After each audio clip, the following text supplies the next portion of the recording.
Oke, Assalamualaikum warahmatullahi wabarakatuh. Kembali lagi bersama saya Muhammad Niko Nurcahyono.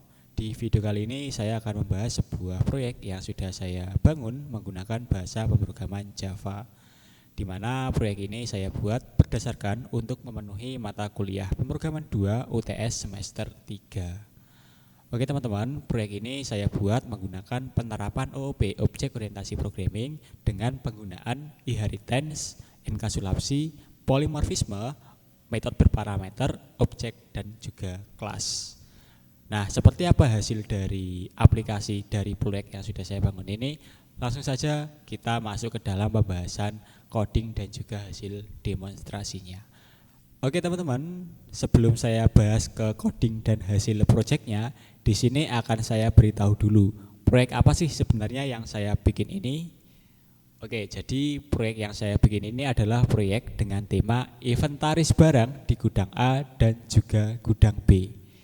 Nah teman-teman, sebelum saya tunjukkan bagaimana codingnya dan bagaimana hasilnya, di sini akan saya tunjukkan diagram ULM-nya. Harapan saya setelah teman-teman melihat diagram ini, teman-teman bisa mengetahui hubungan antara kelas 1 dengan kelas yang lain dengan mudah. Oke, di sini di proyek saya menggunakan 6 kelas yang berbeda. Ada kelas inheritance, ada kelas implements, ada kelas interface system, ada kelas implement system, kemudian ada kelas setter getter, ada kelas product, ada kelas gudang A dan juga gudang B. Nah, di sini kita lihat dulu teman-teman di bagian interface ini, di mana di bagian interface ini adalah keseluruhan fungsi dari aplikasi yang sudah saya buat, seperti cek login, tambah gudang B, kurangi stok, dan juga yang lainnya. Kemudian dari interface ini, logika pemrogramannya atau backendnya itu ada di dalam implements, di dalam kelas implements. Seperti ada variabel akun, variabel gudang A, variabel gudang B, variabel nama, dan juga yang lainnya. Kemudian dari bawah ini lagi, ada lagi yang namanya adalah kelas setter getter key. Nah, kelas setter getter key ini saya gunakan untuk penggunaan username dan juga password untuk sebuah akun login teman-teman. Jadi nanti sebelum kita menggunakan keseluruhan aplikasi ini, kita harus login terlebih dahulu dengan mengakses kelas setter dan juga getter. Oke teman-teman, di sini ada kelas product, di mana kelas produk ini merupakan kelas induk, dan ada lagi kelas gudang A dan juga kelas gudang B. Kedua ini adalah kelas turunan dari kelas induknya. Maksudnya apa? Maksudnya adalah di mana sebuah objek yang ada di dalam kelas produk akan diwarisi ke dalam kelas turunannya, yaitu kelas gudang A dan juga gudang B. Seperti itu teman-teman dari diagram ULM-nya. Oke teman-teman, untuk lebih lanjutnya atau bisa teman-teman download ya, agar nanti teman-teman bisa mudah untuk mempelajari pemrograman Java ini, bisa teman-teman akses di GitHub saya, yaitu ncbot 2022. Teman-teman bisa klik UTS. Nah, ini bisa klik download teman-teman ya. Nanti bisa teman-teman pelajari juga mengenai tentang coding yang saya buat ini. Di sini juga sudah ada dokumentasi yang sudah saya berikan. Di sini sudah ada banyak. Oke, langsung saja, nggak usah berlama-lama teman-teman. Kita buka kode programnya dan akan saya jelaskan mengenai tentang garis besar dari aplikasi yang sudah saya buat ini. Oke teman-teman, di sini saya sudah membuka dari aplikasi NetBeans-nya. Di sini sudah terlihat ya project yang sudah saya buat dengan nama UTS semester 3. Oke teman-teman, sekarang saya akan jelaskan mengenai tentang kode secara garis besarnya saja, kode yang sudah saya buat untuk membuat aplikasi ini berjalan dengan baik. Oke, sekarang akan saya jelaskan mulai dari interface terlebih dahulu. Kita buka. Oke teman-teman, di sini sudah ada kelas interface ya yang sudah saya buat. Di sini ada tentunya ada metode dan juga fungsi seperti metode tambah gudang B, kurangi stok, kemudian ada fungsi hitung total, fungsi long, dan juga fungsi total stok seperti ini. Ini adalah keseluruhan dari metode dan juga fungsi yang akan membangun aplikasi inventaris produk ini berjalan dengan baik. Semua fungsi aplikasi inventaris itu ada di sini teman-teman, ada di bagian interface sistem ini. Nah, kemudian bagaimana jalannya atau bagaimana kodenya? Oke, sekarang untuk kodenya kita buka di bagian implement system. Oke teman-teman, di sini adalah suatu kumpulan kode dari kelas implement system. Oke teman-teman, saya akan jelaskan dari atas dulu, kemudian ke bawah secara garis besarnya saja. Oke, di sini ada private variable ya, yang digunakan untuk menyimpan data sementara. Seperti ada penggunaan tentang variable name dan juga password dengan tipe data string. Ada lagi penggunaan objek akun. Ya, ini kita bikin akun objek dari setter getter dan juga penggunaan array list dari kelas gudang A dan juga gudang B. Seperti itu. Oke. Kemudian di sini yang pertama-tama ada yang namanya penggunaan cek login, teman-teman. Oke. Cek login ini adalah suatu logika yang digunakan untuk membuat aplikasi ini sebelum dijalankan kita harus login dulu. Nah, seperti itu. Jadi sebelum kita memainkan atau menjalankan fungsi-fungsi utama yang ada di inventaris, kita harus memasukkan password dan juga username. Jika nanti cocok, nah ini di sini if ya. Jika if cocok ini, pengondisian ini cocok sesuai dari setter getter yang sudah kita lakukan, maka nanti akan berhasil login dan menampilkan fungsi-fungsi utama atau dashboard utamanya seperti itu. Oke teman-teman, di sini ada penggunaan if ya. Kemudian di dalam if ini ada password, kemudian ada equals untuk membandingkan antara password ini dengan variabel yang ada di parameter cek login ini. Jadi nanti ketika berhasil atau sama ya, itu nanti dia akan mengembalikan nilai login berhasil dan juga nilai login gagal jika password ataupun password dan juga username ini salah. Seperti itu. Kemudian ada lagi tambah gudang teman-teman, tambah gudang A dan juga gudang B ya. Ini digunakan untuk menambahkan gudang dari masukan si GUI atau dari masukan si usernya. Kita masukkan kode barang, kemudian nama, harga dan juga stok. Nanti si pemrograman ini, si logika ini akan menambahkan si parameter yang akan kita masukkan ini ke dalam list array gudang A. Seperti itu. Ini juga sama teman-teman, gudang B juga sama, namun dia menambahkan di gudang B. Kemudian ini ya, ada list array, get list gudang A dan juga get list gudang B. Nah, ini digunakan untuk mengambil keseluruhan data yang disimpan di dalam array. Kemudian di sini ada kurangi stok gudang A dan juga gudang B ya teman-teman, untuk mengurangi. Nah, tentunya kalau kita untuk mengurangi, kita harus memanggil atau mencari barang yang akan kita kurangi. Nah, di sini ada dua parameter, kode atau nama dan juga long jumlah sesuai dari yang ingin kita kurangi. Berarti nanti ketika kita ingin mencari atau mengurangi dari produk di gudang, kita harus mencari kode dan juga namanya. Nah, di sini. Jika nama atau kode tersedia, maka nanti dia akan mengurangi dengan catatan ini, jika jumlah yang akan kita kurangi itu lebih kecil dari stok barangnya. Kalau ini sesuai, maka nanti dia akan return 1 berhasil. Jika stok tidak cukup, nanti dia akan return 2.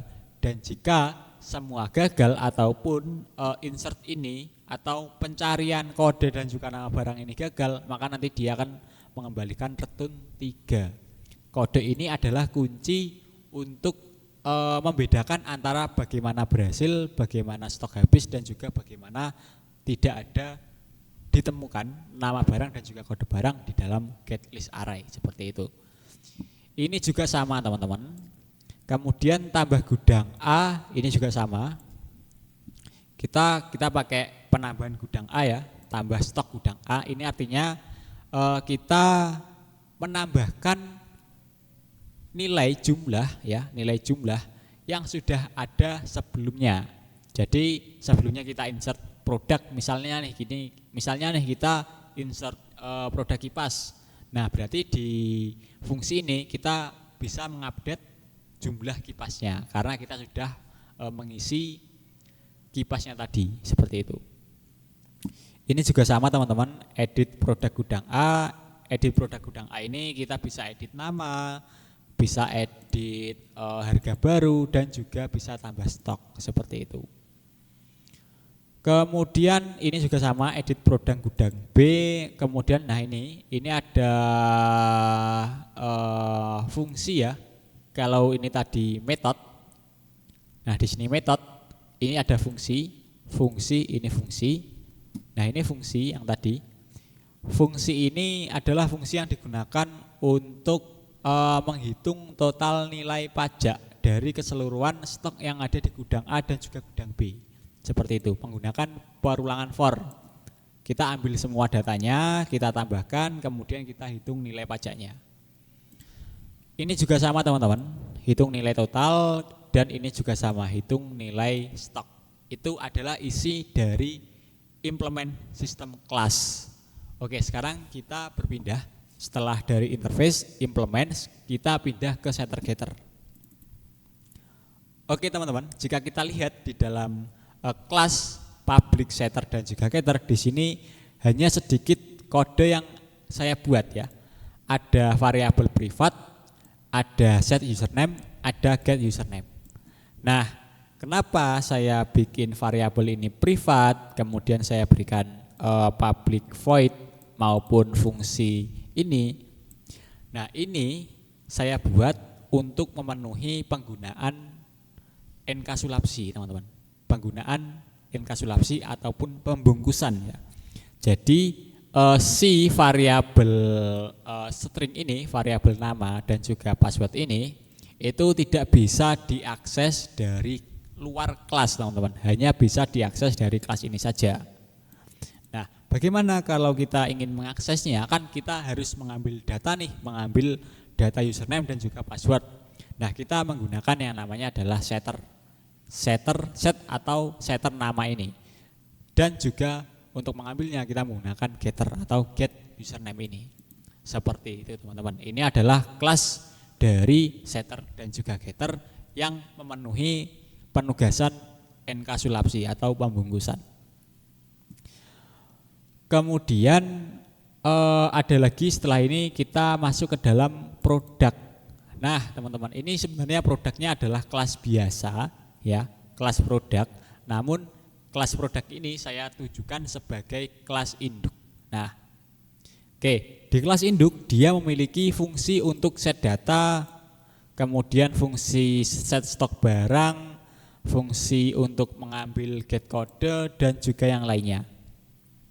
Nah, namun ya teman-teman, di sini ada abstrak. Abstrak ini digunakan untuk penggunaan polimorfisme, teman-teman. Satu nama yang sama namun berbeda nilainya atau berbeda logikanya, atau mungkin bisa disebut nama yang sama namun berbeda fungsinya. Nah, seperti itu teman-teman. Oke, untuk abstraknya di sini saya pakai public abstract fungsi dari hitung nilai produk pajak ini. Jadi nanti kenapa kok abstrak ini? Nah, ini kenapa kok abstrak? Karena di dalam kelas produk ini masih belum mengetahui teman-teman, belum mengetahui fungsi yang sebenarnya.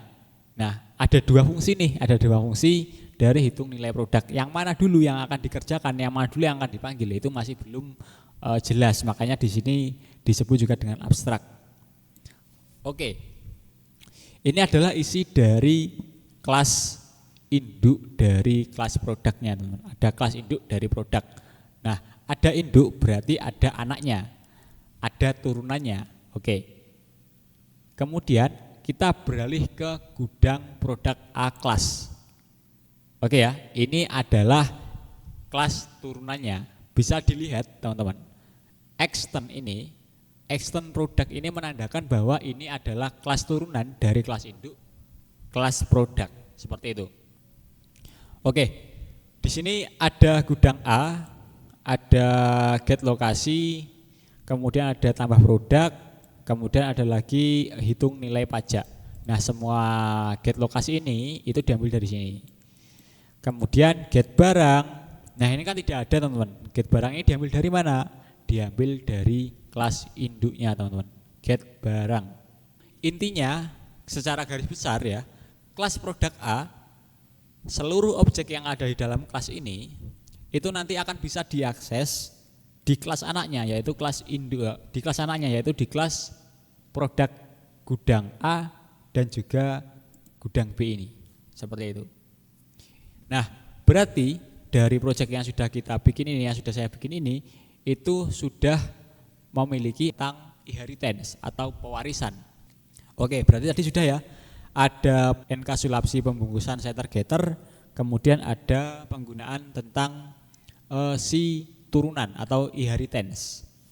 Nah, kemudian di sini teman-teman, jika kita perhatikan di dalam gudang produk A dan juga gudang produk B, ya, itu ada nama sama, namanya adalah hitung nilai pajak, hitung nilai produk.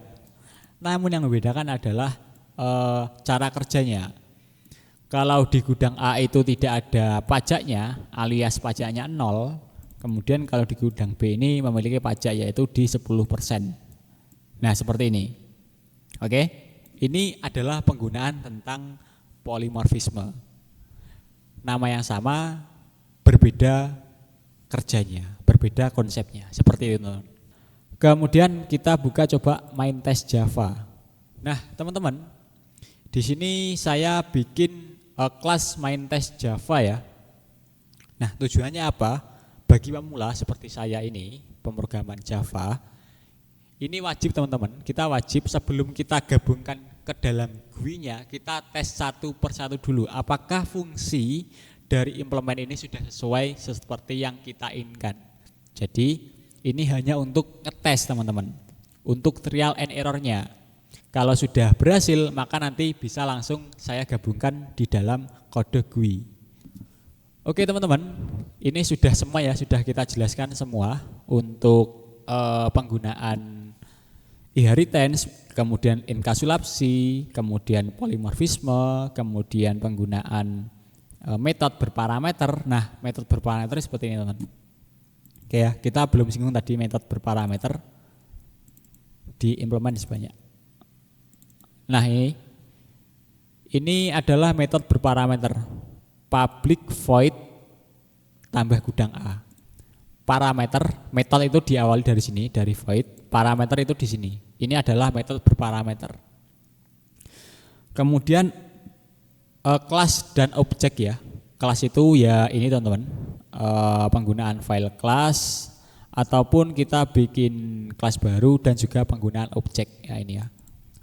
Akun new setter getter ini kita bikin objek yang namanya adalah akun. Ini pun sebenarnya juga sama teman. Variabel, metode, kemudian fungsi ini semua juga bisa dianggap sebagai objek seperti itu. Oke, ini berarti kita sudah komplit ya sesuai dari yang sudah saya katakan di awal tadi, penggunaan yang sudah saya katakan di awal tadi. Oke, sekarang kita coba review kode di bagian GUI-nya. Nah, di bagian GUI-nya teman-teman. Kita mulai dari UTS semester 3 ini. Oke ya, kita mulai dari UTS semester 3 ini. Kita buka di bagian source-nya dulu. Oke. Oke teman-teman, ini adalah konstruktor ya. Ada konstruktor yang akan dijalankan saat pertama kali ini di run. Nah, di sini ada kode this set location relative to ya. Ini digunakan untuk memposisikan window ya. Ketika pertama kali dibuka, nanti dia akan posisinya itu di tengah si layarnya seperti itu.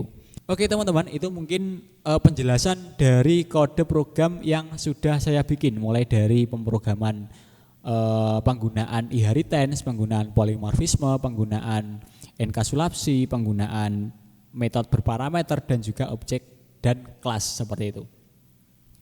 Oke, Mungkin teman-teman jika penjelasan saya ini terburu-buru ya, mungkin jika masih ada yang kurang jelas bisa langsung ditanyakan di kolom komentar. Seperti itu ya. Nanti akan saya jawab.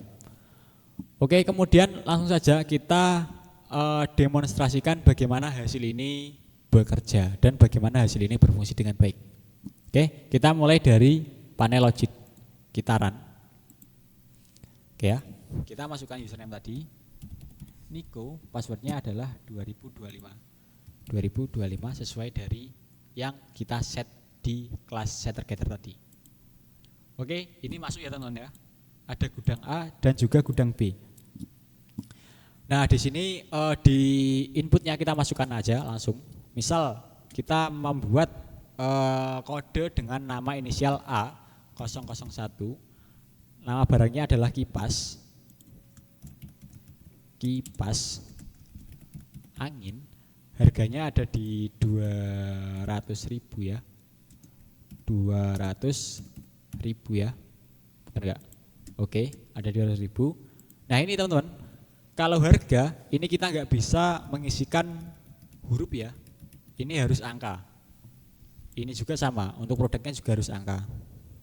Kita masukkan di 100. Nah untuk gudangnya kita pilih gudang A saja, kemudian klik simpan. Maka nanti dia akan menambah daftar produk itu di dalam tabel list gudang A, seperti itu. Input seperti ini ya, ini adalah fungsi untuk fungsi input ya, panel input. Kemudian panel update produk. Oke nih, misal saya mau tambahkan kipas angin yang ada di dalam si gudang saya, gudang A misalnya, gudang A dulu. Kita masukkan kode produknya teman, A001. Oke ya, nama baru kita nggak usah, nama baru kita ganti aja menjadi kipas angin dinding ya misal. Nah harga barunya kita samakan aja. Kemudian untuk tambah stok kita tambahkan di 100 PCS. Oke, sekarang kita update. Produk berhasil diupdate. Oke, di sini menjadi 200 ya. Bagaimana kalau misal di sini nggak ada nilainya, produk tidak ditemukan? Coba kita update ya. Nah, kode produk tidak ditemukan ya karena memang kita belum menambahkan produknya. Jadi seperti itu. Sekarang di gudang B juga sama teman-teman. Kita cari B misal B001C sesuai ya, B001C namanya adalah kulkas, kemudian tambah stok kulkasnya ini kita tambah menjadi di 25. Nah kemudian kita update, maka nanti di sini akan berubah menjadi 30. Nah itu seperti itu teman. Ini adalah fungsi dari update produk gudang A dan juga gudang B. Oke, sekarang kita keluarkan produk coba. Nah ini ke gudang A dulu, masukkan kode atau nama produk. Misal nih namanya adalah kipas angin dinding. Kipas angin dinding ya. Kemudian di sini untuk masukkan jumlah produk yang akan dikeluarkan itu kita pilih di satu aja. Oh ada notifikasi produk tidak ada, sebentar.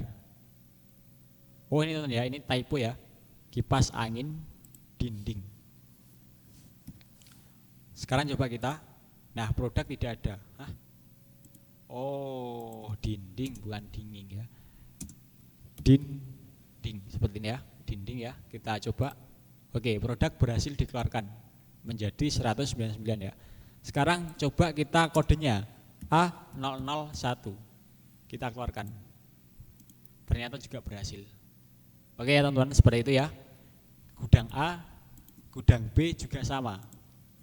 Oke, misal di gudang, oke gini aja, misal di gudang B kita masukkan kode yang ada di gudang A. Nah gini, 1, produknya di sini.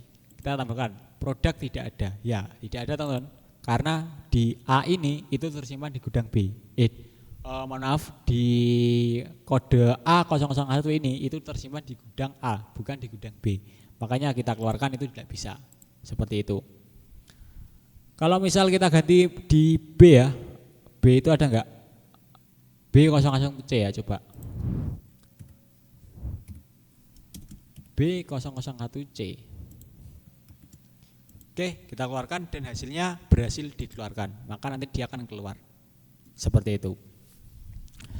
Bagaimana kalau kita lebihkan? Misal di ini kan ada di kulkasnya 18 ya, kita keluarkan di 19. Kita keluarkan. Nah, produk tidak dapat dikeluarkan, periksa stok gudang ya. Ini tipe ya ini, gudang. Maka nanti dia akan tetap di 18. Kalau 19 dan 18 ya, keluarkan, produk berhasil dikeluarkan, hasilnya ada di 0.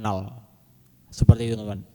Gudang A dan juga gudang B memiliki fungsi yang sama. Oke, sekarang kita coba klik report total teman-teman. Nah ini adalah tampilan report total ya. Ada harga total semuanya yang ada di gudang A, ada total harga di gudang B juga, ada total harga plus pajak, ada total harga pajak negara juga sama di gudang A dan juga gudang B. Kemudian ada total unit produk ya, ada 233 unit yang ada di gudang A, ada 20 unit yang ada di gudang B. Oke, kita silang dulu. Kemudian di sini ada lagi menu teman-teman, ada menu setting. Kita bisa logout, kita bisa exit, kita bisa cek akun ya. Kemudian untuk helpnya ada dokumentasinya juga di sini. Oke, sekarang coba kita logout teman-teman. Apakah Anda ingin logout? Ya, maka nanti dia akan mengembalikan di tampilan logout ini. Kita masuk lagi. Coba Niko ya, kita masuk lagi. Passwordnya adalah 2025. Login. Nah, di sini coba kita exit. Oke. Hasilnya sudah keluar teman-teman. Seperti itu. Oke, mungkin teman-teman itu saja ya dari penjelasan kode program yang sudah saya jelaskan walaupun singkat ya. Kemudian demonstrasi dari hasil aplikasi yang sudah saya buat. Seperti itu tadi hasilnya. Mungkin teman-teman jika ada yang ditanyakan dari bagaimana pembuatan GUI-nya, bagaimana fungsi kode programnya, bisa langsung chat di kolom komentar, nanti akan saya jawab. Mungkin itu saja video yang dapat saya sampaikan, penjelasan yang dapat saya sampaikan. Sekian, saya tutup. Terima kasih. Wassalamualaikum warahmatullahi wabarakatuh. Sampai bertemu di video berikutnya.